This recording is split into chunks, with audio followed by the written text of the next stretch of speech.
Tuvojas 16. marts. Pēc Krievijas, kā arī citu ārvalstu spēcdienestu un žurnālistu ziņām, šajā datumā vecie leģionāri Latvijā gatavojot valsts apvērsumu. Prezidents Guntis Ulmanis sākumā bija pārsteigts, tas nevar būt. Taču pēc konsultācijām ar ārzemju žurnālistiem prezidents nonāca pie secinājuma, te vairs nav nekādi joki.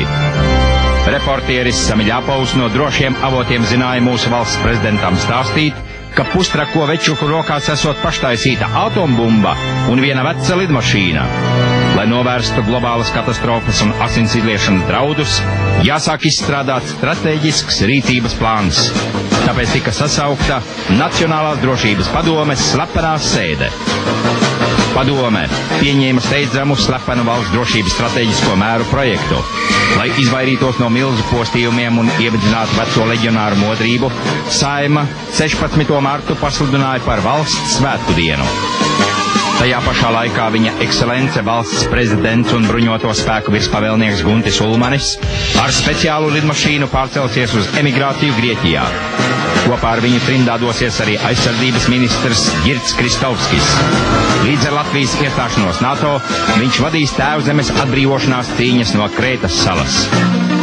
Toties Saeimas priekšsēdētājs Jānis Straume saskaņā ar strateģisko plānu 16. martā steidzami emigrēs uz Zviedriju.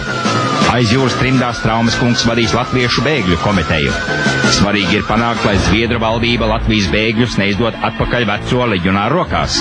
Tāpat, lai pa Burzmu Zviedrijā nenonāk olainē izmitinātie kurdu bēgļi. Premjers Vilis Kristopāns, kā labs vietējo ceļu pazinējs, brīvprātīgi pieteicies visu okupācijas laiku palikt Latvijā. Kristopāns aizies mežā, lai vadītu partizānu cīņas leģionāru okupētajā teritorijā.